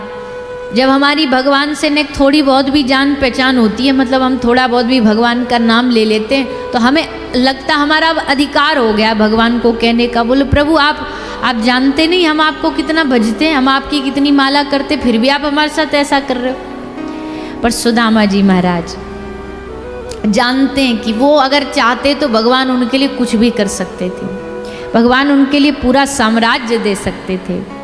पर बिना किसी लोभ, बिना किसी लालच के सुदामा जी निरंतर नित्य निरंतर भगवान के नाम स्मरण में डूबे रहते थे। मौके बहुत आए जहाँ सुदामा जी चाहते तो अपनी जीविका को और श्रेष्ठ बना सकते थे, पर श्री सुदामा जी ने अपने जीवन को बड़ी सादगी से, जैसे भगवान की कृपा हुई वैसे जिया। अपने घर का परिवार का पालन करते हुए सुदामा जी भजन करते। ब्रह्मणत्व के जो लक्षण हैं, जो गुण बताए हैं शास्त्रों ने, उन सब गुणों से परिपूर्ण श्री सुदामा जी महाराज का जीवन था। भिक्षा मांग करके लाना, और जब भिक्षा किसी के घर मांगने जाते ना तो भिक्षा तो न मिलती पर गालियाँ खूब मिलती थी। सुदामा जी ने कहा कोई बात नहीं, ये भी हरी इच्छा है, जो मिल रहा है वही सही। या शब्द भी मिल रहे हैं तो ये भी कहीं ना कहीं मेरे लिए बेहतर होंगे, इसलिए यही सही। सब लोग सुनाते सुदामा जी को, कोई देख करके द्वार बंद कर लेता, दरवाज़ा बंद कर लेता। भैया जब दिन बुरा होता है तो कोई संग नहीं होता, उस समय तो सब द्वार बंदी करके खड़े रहते हैं। और जब समय बदल जाता है, जब भगवान की कृपा से कुछ आदमी कुछ पाले, कुछ ने थोड़ा सा बन जाए, तब अरे फिर न पूछो, फिर तो दूर दूर के रिश्तेदार भी इतने करीबी बन जाते हैं कि आदमी सोचे कि ये कहाँ थे, ये कहाँ थे, हमें तो कहीं दिखाई नहीं दी। और जैसे समय बदला तो सब आ जाते हैं अपना अपना नया नया रिश्ता लेकर के, अरे ये तो हमारे लंगोटिया यार हैं। कोई यार वार होंगे नहीं, कुछ भी नहीं हो। अच्छा, हमारे साथ ऐसा जीवन में पता नहीं क्यों बार बार होता है, हमारे साथ ऐसा बार बार होता है। क्यों? कोई बड़ा प्रसिद्ध आदमी हो, कोई ऐसे मिलने आता है तो आकर के एकदम ऐसे खुश खुश बोल दे, अरे वो तो हमारे बड़े करीबी हैं। अब जिनकी वो बोल रहा होता वो हमारा थोड़ा सा जानकार होता है, और हमें पता है कि वो इनको बिल्कुल पसंद नहीं करते। अब हम बोल तो नहीं पाते इनको क्या बोलें, पर आदमी बड़ा एक किसी का कार्यक्रम होता है, हमको कोई बुलाना होता है, तो वैसे तो जैसे भी बोल दें हम तब भी आ जाएंगे अगर समय रहा तो और परिस्थितियाँ रही तो, पर थोड़ा बढ़ा चढ़ा करके बताते हैं कि फलाने वो आ रहे हैं, ढिमके वो आ रहे हैं, और वो फलाने ढिमके हमारे जानकार, तो हम उनसे पूछ लेते आप आ रहे, बोला हमें पता ही नहीं है। ऐसे पोल खुल जाती है। तो क्या बताएं, जब आदमी कुछ बन जाता है या भगवान की कृपा हो जाती है, तब फिर सब लोग, ये वही सुदामा जी हैं जिन्हें कोई देख करके द्वार भी न खोलता था। जब भगवान की कृपा हुई, जब आए द्वारिका से लौट के, और जब पता चला महल बन गए, तो वही सब घर के लोग, वही सब आस पड़ोस के लोग, महिलाएं सब आरती की थाली लेकर के इनके स्वागत में खड़ी थी। सुदामा जी पधारी, आपका स्वागत है। संसार का यही चेहरा है, संसार ऐसे ही काम करता है, चलता है। सुदामा जी को फिर भी कोई मतलब नहीं, कोई गाली भी दे तो भी वहाँ सर झुका के हाथ जोड़ करके सुदामा जी आ जाते थे। बहुत बार ऐसा मौका आया जब सुशीला माता ने निवेदन किया सुदामा जी से। माता सुशीला जी को लेकर के भी दुनिया में थोड़ी भ्रांति है, लोग कहते सुशीला मैया बड़ी परेशान करती थी सुदामा जी को कि जाओ जाओ मांग के लाओ, कुछ लेकर के आओ। अब भैया अब तुम्हारी बहू लड़नी है तो जरूर थोड़ी सबकी लड़नी होगी। अब तुमने सबको ये एक समझ लिया कि हाँ भैया जरूर लड़ती होगी कि जाओ पैसा कमा के लाओ, जाओ वहाँ जा करके आओ। सुशीला जी बड़ी सात्विक प्रवृत्ति की स्त्री थी, महिला थी, और स्वयं सुदामा जी तो भजन करते ही करते थे, सुशीला जी उनकी मदद भी करती थी। नाम में ही गुण है, देखो सुशीला, सुशील जो जिसका हृदय है, यथा नाम तथा गुण। ऐसे लोग बहुत कम मिलते हैं कि नाम भी वही और गुण भी वही हो। अब नाम रख दिया हिम्मत राम, और वैसे कुत्ता देख के भागे, वैसे रख दिया शांति बाई, वैसे जहां जाती है वहीं शांति फैला देती है। नाम अब तो नहीं, पुराने सब, इमरती बाई है एकदम कड़वी, जब भी बोलती है कड़वा ही बोलती है, जब भी बोलती है टेढ़ा ही बोलती है। तो यथा नाम तथा गुण हो जाए तो बहुत कम लोग ऐसे मिलते हैं। सुशीला जी यथा नाम तथा गुण, सुशील। सुदामा जी से कभी किसी चीज़ का आग्रह नहीं किया कि ये ला दो वो ला दो, ऐसा जीवन चाहिए वैसा घर चाहिए। हाँ, जब बच्चों की कभी दशा देखती कि भूखे सो जाते हैं, रोटी भी नहीं है खाने को, तब मन में कभी आता कि सुदामा जी से कहे कि थोड़ी मदद अपने मित्र से मांग लो। पर सुदामा जी के जीवन के उसूलों को जानती थी कि ये मांगने वाले नहीं हैं, तो निवेदन किया सुदामा जी से कि हे नाथ, हे स्वामी, मैं देखती हूँ आपको, आप बार बार द्वारिकाधीश को याद करते हो, आपकी आंखों में दिखाई देता है कि आप उन्हें याद करते रहते हो, और जब याद करते ही हो तो जाने में क्या हर्ज है। सुशीला कहीं उसने मान लिया तो, कहीं लोगों ने मान लिया तो कि सुदामा अपने घर के हालातों को बदलवाने के लिए आया। सुशीला ने कहा कि आप किस उद्देश्य से जा रहे हैं, आपका उद्देश्य महत्वपूर्ण है। समाज समझे ना समझे, लोग समझे ना समझे, पर मुझे भरोसा है द्वारिकाधीश जरूर समझेंगे। आप जाइए। भैया पत्नी वही है जो धर्म से जोड़े, पत्नी नहीं, कोई भी रिश्ता वही है जो आपको भगवान से जोड़े। आपका कोई भी दुनिया का नाता रिश्ता है, अगर वो आपको भगवान से दूर कर रहा है, गोस्वामी जी ने कहा तजिए कोटि वैरी सम यद्यपि परम स्नेही। जो आपको भगवान से दूर करता वो आपका स्नेही नहीं हो सकता है, वो आपका अपना नहीं हो सकता। अपना वही है जो आपको भगवान के नज़दीक लेके जाए। आप यहाँ आए हो, कई ऐसे भी होंगे जिनको पता ही नहीं होगा कथा हो रही, पर उनके दोस्त, उनके मित्र ने, उनके रिश्तेदार ने कहा होगा भैया चलो नोएडा में फलानी जगह कथा हो रही है, हम रोज जाते, तुम भी चलो। उनके कहने से खींच करके आए, उनने खींच के बुलाया तब आए। बस ऐसे जीवन में रिश्तेदार चाहिए, ऐसे जीवन में अपने संबंधी और मित्र चाहिए जो आपको भगवान से जोड़े, जो आपको कथा से जोड़े, और जो आपको ये कह रहा हो अरे कथा वथा कुछ नहीं होती, ये सब ऐसे ही बाबा जी नाटक करते रहते हैं। ऐसे लोगों से भैया जितनी किलोमीटर की दूरी बना सकते हो बना लो, जितना किलोमीटर दूर रहो उतना ही बढ़िया, क्योंकि ये तो खुद भी डूबेंगे, तुम्हें भी ले डूबेंगे। ना तो इनकी खुद की श्रद्धा है भगवान की कथा में, और ना तुम्हारी श्रद्धा जमने देंगे। तो इसलिए ऐसे लोगों से दूर रहो जो भगवान के विमुख हों। तो सुशीला माता ने सुदामा जी को, सुदामा जी के हृदय में भाव तो था ही मिलन का, इन्होंने थोड़ा और धक्का दे दिया तो और मन में लालसा जाग गई, और श्री सुदामा जी महाराज चल पड़े द्वारिका। देखो, जब आप किसी इच्छा के विरुद्ध जगह जा रहे हों, मतलब जहाँ आपको जाना नहीं है वहाँ भी आपको जाना पड़ रहा, तो रास्ता बड़ा लंबा लगता है, पता नहीं कब आएगा, पता नहीं इतनी देर क्यों ही आ गए हम, आधे रास्ता सिर्फ लगे लौट जाएं अब तो बस। पर जब कोई अपना, कोई जब प्रिय हो, उससे मिलने जा रहे हो तो ऐसे फर्राटेदार भागे जाओगे, उत्साह, शरीर टिकेगा नहीं धरती पर, हवा में ही उछले जाओगे कि बस अब वो मिल जाए हमको, वह एक बार उन्हें देख ले, एक बार उनके दर्शन हो जाए। तो वैसे ही सुदामा जी को खूब इतने पाँव में कांटे चुभ रहे, चलते चलते कंकड़ चुभ रहे पाँव में, और सुदामा जी को पता ही नहीं लग रहा कि कांटा भी लगा हमारे पाँव में, कंकड़ चुभे, रक्त बह रहा है, सुदामा जी को पता ही नहीं है। वो तो बस ध्यान वही है, द्वारिकाधीश मिलेंगे तो कैसे मिलेंगे, पहली बार देखूंगा इतने दिनों बाद तो क्या बोलेंगे, फिर कैसे गले लगाएंगे, मुझे पहचान पाएंगे कि ना पहचान पाएंगे, मुझसे प्रेम से बात करेंगे कि ना करेंगे, बस यही मन में भाव लेते लेते लेते चले जा रहे हैं।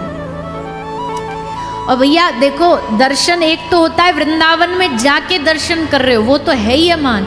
एक दर्शन होता है जो यहाँ से लेके वृंदावन तक के बीच में जो सोचते जाते हो ना, अच्छा राधा रमन जी जाएंगे, वहाँ आंगन में बैठेंगे, वहाँ बिहारी जी जाएंगे, वहाँ ऐसा करेंगे, वहाँ यमुना तट पे जाएंगे, वो जो बीच का समय है ना, जब आप वृंदावन का ध्यान करते हो, वो भी वृंदावन का ही वास का आपको फल प्रदान करता है। क्या आप उसी में डूबे हुए हो, आप उसी में लगे हुए, ध्यान कहाँ है आपका, मन कहाँ है आपका, वो महत्वपूर्ण होता है।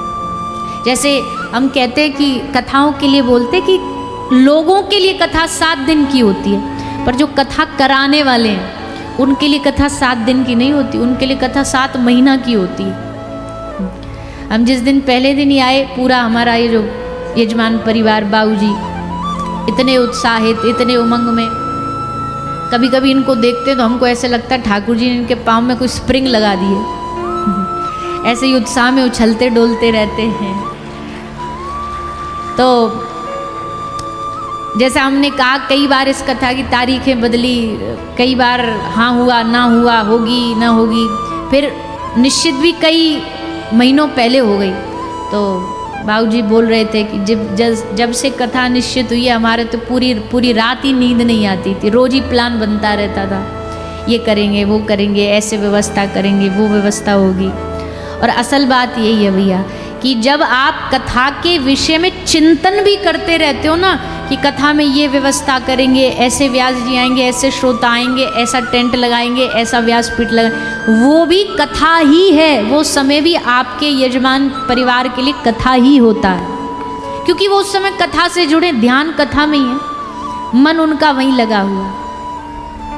और अब जब कथा विश्राम हो जाएगी तब भी आप सब लोग, हम तो कहें सदा ही याद रहें, पर कुछ महीने तक तो याद रखोगे ही। ऐसे गए थे वहाँ पे, ये उत्सव हुआ था, वैसा हुआ था, आंधी आ गई थी, फिर हम भीग गए थे, फिर भीतर घुस गए थे, फिर ये वाला भजन सुना था हमने, फिर ये उत्सव किया था हमने। तो वो उत्सव भी जो आपको भगवान की कथा से ही जोड़े रखेंगे। और होना भी यही चाहिए। आदमी अगर संसार के विषय में सोच रहा हो कि पिछले साल इस गर्मियों की छुट्टियों में माँ घूमने गए थे, तो वो माया बन जाती है, वो विषय बन जाता है। पर वही चिंतन ये करने लगे कि हम ठाकुर जी की कथा में गए थे, चिंतन वो भी है, चिंतन ये भी है, पर वो माया है और ये मुक्ति है। दोनों में यही फर्क है। वो बंधन है और ये बंधन से मुक्ति है। ये चिंतन से विमुक्त कर देता है आपको, चिंतन से, ये चिंतन आपको संसार से हटा देता है। तो इसलिए सुदामा जी महाराज भी भगवान का चिंतन करते हुए जा रहे हैं, भगवान को याद करते हुए जा रहे हैं। और कब पहुंच गए द्वारिका पता ही नहीं लगा।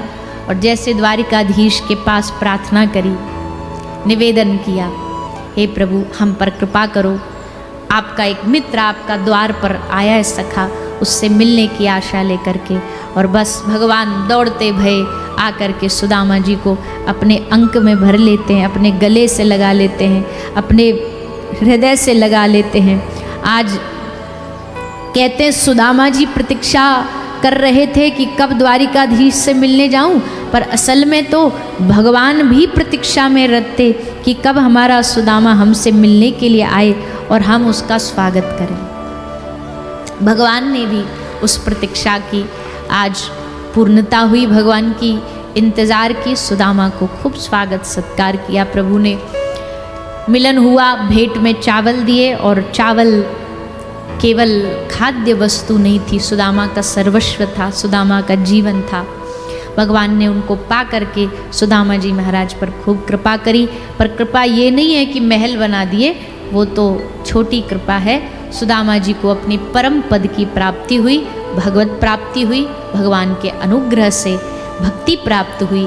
ऐसा भाव सुदामा जी महाराज की कथा सुनाते हुए श्री सुखदेव जी महाराज ने व्यक्त किया। अब इस चरित्र को विराम करते हैं और आगे भगवान द्वारिकाधीश अपनी पूरे लीला को विश्राम देते हैं, क्योंकि प्रभु जानते हैं कि हमारा परिवार, हमारा खानदान बड़ा लंबा चौड़ा है, 16,100 रानी, सबके पुत्र पुत्रियाँ, उनके बेटा बेटी, पोता पोती, खूब लंबा खानदान है भगवान का। भगवान ने सोचा कहीं वंशवाद न हो, कहीं आपस में झगड़ा न हो, कहीं हमारे इस कृष्ण के वंशज हैं ये सोच करके अभिमान ना आ जाए। भगवान ने अपने पोतों को, बच्चों को बैठ करके कई बार समझाया, कभी ब्राह्मण का अपमान न करना, संतों का अपमान न करना, साधु अपराध विनाश का कारण बनता है। पर वही हुआ, एक महापुरुषों का, संतों की टोली का अपमान इन बालकों के द्वारा किया गया। युद्ध शुरू हुआ उनके श्राप के कारण, और उस युद्ध में भगवान श्री कृष्ण भी अपनी लीला को विश्राम करते हुए विमान में बैठते हैं, जाने को तैयार होते हैं। श्री उद्धव जी से मिलन होता है। उद्धव जी ने हाथ जोड़ करके भगवान से कहा, प्रभु आपके जाने के बाद कलयुग आ जाएगा और कलयुग के लोग अनाथ हो जाएंगे, क्योंकि आप नहीं हो गए। सौभाग्य था सतयुग में आप अनेकों रूप अवतार धारण करके आए, त्रेता का सौभाग्य था आप राम बन के आए, द्वापर का सौभाग्य था आप गोविंद बन करके आए, पर कलयुग का अवतार एक है और वो भी कलयुग के अंत में है, कलयुग के विश्राम में कल की अवतार है। तो फिर कलयुग के जीव बेचारे जाएंगे कहाँ? ये तो अपने आप को अनाथ महसूस करेंगे।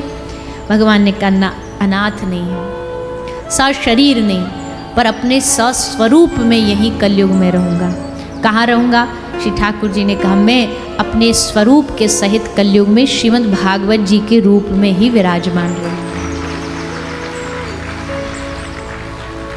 भगवान जैसे ही अंतर्ध्यान हुए तो वो कहीं और नहीं गए, किसी वैकुंठ नहीं गए, अपने धाम नहीं गए, प्रभु आकर के श्रीमद् भागवत जी में विराजमान हो गए। साक्षात भगवत स्वरूप भागवत जी हम सबके जीवन का मूल है, आदर्श है। भगवान धराधाम को छोड़ करके जाते हैं। अंत में श्री सुखदेव जी इस 7 दिन की भागवत यात्रा को राजा परीक्षित को सुना रहे हैं। सूत जी 88,000 शौनकादि ऋषियों को सुना रहे हैं। सुखदेव जी के विदाई का समय आता है, क्योंकि 7वां दिन है, विश्राम दिन है, शाप के अनुसार तक्षक के डसने का दिन है। सुखदेव जी महाराज वहाँ से विदा लेकर के किसी और दूसरी यात्रा पर निकल पड़ते हैं। जो सुखदेव कभी एक क्षण भी गाय का दूध निकालने में जितना समय लगता है उतनी देर सुखदेव जी एक जगह रुकते थे और स्थान बदल देते थे, इतनी देर के बाद। पर भागवत कथा के लिए परीक्षित राजा को कथा सुनाने के लिए 7 दिन एक स्थान पर रुके। पर जैसे कथा विश्राम हुई, सुखदेव जी ने वहाँ से विदाई ली। राजा परीक्षित भागवत कथा का संस्मरण करते हुए, चिंतन करते हुए भगवान का ध्यान करते हैं।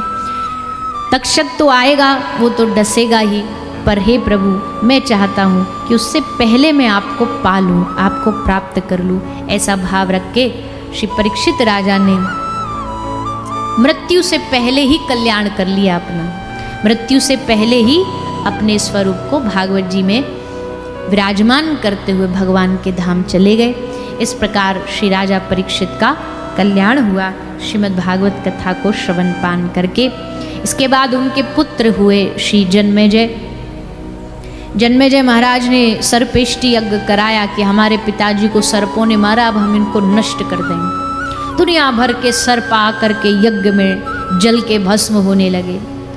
तब सब संत महापुरुषों ने आके जन्मेजय महाराज को समझाया कि तुम्हारे पिता होते तो कभी ना चाहते कि तुम उनके लिए ये करो, सब पर कृपा करो, कल्याण करो, ऐसी भावना रखो। संत का श्राप था, इसमें सर्पों का क्या दोष। तो उस यज्ञ को वहीं रोक दिया गया, विश्राम किया गया। इस प्रकार ये सब लीला चरित्र सुनाते सुनाते श्री सूत जी महाराज भागवत के विश्राम की ओर बढ़ते हैं। भागवत जी में 12 स्कंद के बाद भी उत्तर महात्म्य है कि भागवत सुनकर के क्या लाभ होता है, भागवत जी का महात्म्य क्या है, उसका वर्णन किया गया है। और उस महात्मा का विश्राम श्लोक सभी हाथ जोड़ करके भागवत के विश्राम श्लोक का पाठ करेंगे।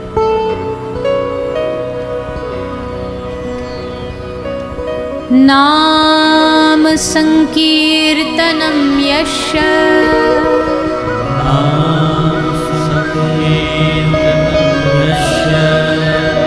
नाम संकीर्तनम यश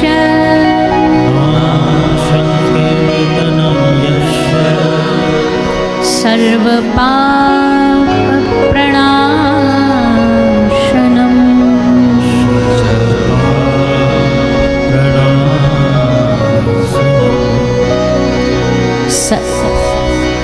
सर्वपाप प्रणाशनम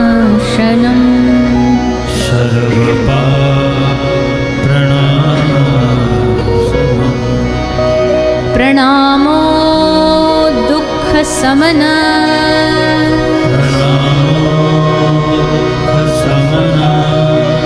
प्रणामो दुःख समना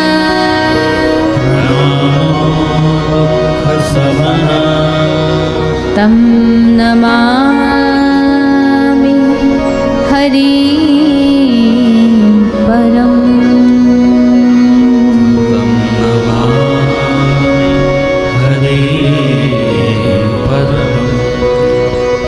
तं नमामि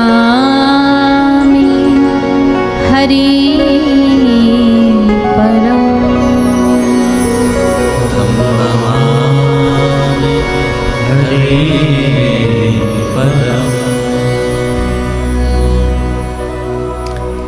किसी भी ग्रंथ का पहला और अंतिम विश्राम श्लोक बहुत महत्वपूर्ण होता है, क्योंकि पहला भूमिका बताता है और अंतिम श्लोक सार बताता है। तो श्रीमद् भागवत जी के सार में भागवत की शिक्षा में, भागवत की ज्ञान में अंत में कहा गया, नाम संकीर्तनम यश सर्व पाप प्रणाशनम। संसार में भगवान तक जाने की सीढ़ियाँ बहुत सारी हैं, बहुत सारे मार्ग हैं, बहुत सारे रास्ते हैं, पर कलयुग का रास्ता भागवत जी ने सहज सरल में बता दिया, नाम संकीर्तनम यश। नाम संकीर्तन भगवान का, नाम जाप भगवान का, नाम का चिंतन, नाम भगवान की शरणागति, ऐसा जिसके हृदय में चित्त में बैठ जाए, जिसके चित्त में नाम सतत चलने लग जाए, नाम में निष्ठा हो जाए भगवान के, वो पूरी भागवत को समझ पाया, ऐसा हम बोल सकते हैं। वही समझ पाया जिसने कथा श्रवण करके नाम का रास्ता चुन लिया, हरि नाम का रास्ता चुन लिया, नाम जाप आरंभ कर दिया। यहाँ ऐसे बहुत सारे लोग होंगे जो पहले से ही नाम जापक हैं, जो नाम जपते हैं, या तो किसी गुरु के आश्रय में रह करके या अपने भाव से जपते हैं। पर कुछ ऐसे भी होंगे जो अभी तक ब्लैंक पेपर ही हैं, कुछ उनके जीवन में कुछ छपा नहीं है, कुछ लिखा नहीं है, कुछ उनने पाया नहीं है, कुछ बैंक में जमा किया नहीं है। उन लोगों के लिए हम निवेदन करते हैं, भैया आप सबको ठाकुर जी ने कथा में भेजा, हमको लगता है ये इसीलिए आपको भेजा गया कि आज के बाद से आप सब लोग भी नाम के रास्ते पर चल पड़ो, भगवान की भक्ति के रास्ते पर चल पड़ो, नाम जाप शुरू करो, माला शुरू करो। जो भी यहाँ आया है जो माला नहीं करता, हम आपसे दक्षिणा में यही मांगते हैं, कुछ नहीं तो आज एक संकल्प लेके जाओ, एक माला से शुरू करेंगे, एक माला पर नाम जाप, जो भी आपकी रुचि, गुरु कृपा, गुरु से प्रदत्त मंत्र है वो जपो। जो अभी निर्णय नहीं कर पा रहा है, ना उसे इष्ट पता है, ना उसे अपना कोई मार्ग पता है, और ना कोई मंत्र है उसके पास, तो सबका मूल मंत्र तो महामंत्र है, हरे कृष्ण कृष्ण कृष्ण हरे हरे, हरे राम राम राम हरे हरे। सब मंत्रों का मूल है, महामंत्र से कहा जाता है। तो आप सब इस महामंत्र का जाप करिए, माला पर करिए, बिना माला के करिए, चलते चलते कर लीजिए, मार्केट में कर लीजिए, नहाते नहाते कर लीजिए, खाते खाते कर लीजिए, जब भी याद आ जाए, जब भी भगवान कृपा कर दें, उनकी कृपा से याद आए, तब इस नाम का सतत निरंतर जाप करने का प्रयास करिए। क्योंकि हम जानते हैं भागवत उपदेश तो बहुत देती है, पर हम कलयुगी आदमी हैं, हम फेसबुक या व्हाट्सएप या लोग हैं। अब हमें कोई कह दे कि समग्र भागवत जी हमारे चित्त में बैठ गई हो, तो ऐसा तो आप क्या हम भी नहीं बोल सकते, इतने वर्षों से कहते आ रहे हैं, पर हम भी नहीं कह सकते। तो उसके लिए हमें जो अंत में भागवत जी हमें शिक्षा देती हैं, उस शिक्षा को अपना लीजिए, नाम भगवान को अपने जीवन में स्थान दीजिए, सारी भागवत आपको प्राप्त होगी, उसका फल प्राप्त होगा, ऐसी हमें पूर्ण आशा है, पूर्ण विश्वास है। ये 7 दिन की संकीर्तन यात्रा, भागवत यात्रा, भगवत यात्रा आप सबके शहर, आपके क्षेत्र नोएडा में आई।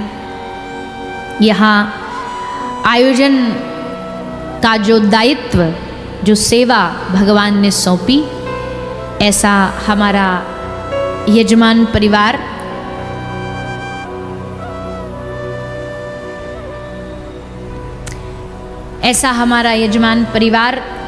श्री गोयल परिवार और समस्त परिवार के सदस्य, समस्त परिवार के लोग, मैया कल तो मैया ने कल ही सुनाया ना भजन, परसों सुनाया, पूरी गाथा सुना डाली हमारी परसों। हाँ, तो खैर ये तो इनका भाव है मैया, तो पूरा परिवार, मैया बाबूजी, आपका भी बड़ा स्नेह मिला, बहुत श्रद्धा है पूरे परिवार में, और ऐसी श्रद्धा बनी रहे, पूरे परिवार पर भगवान की कृपा बनी रहे। 2 पुत्र हैं, 2 पुत्र वधू हैं, बहन, भुआ, बेटियां, बालक, बच्चे, रिश्तेदार, आस पड़ोसी, सब लोग आए कथा में। सबने कथा का रसपान किया।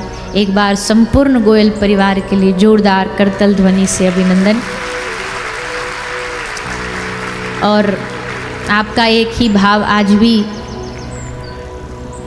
जब आए आरंभ में हमारे बाबूजी मिलने तो बार बार यही निवेदन कर रहे थे कि ऐसी कृपा करें कि ठाकुर जी हमें सामर्थ्य दे कि फिर से हम ऐसी कथा कराते रहें। नाम भी कितना सुंदर है, राम रूप जी ठाकुर जी के नाम से जुड़े हुए हैं, भगवान से जुड़े हुए हैं। यथा नाम तथा गुण जो बात चल रही थी ना, तो बस आप पूरा की पूरा परिवार ऐसे ही सत्कार्यों से जुड़े रहें, भगवत कार्यों से जुड़े रहें। आपके द्वारा अपने धन का व्यय भी ऐसे ही शुभ कार्यों में होता रहे।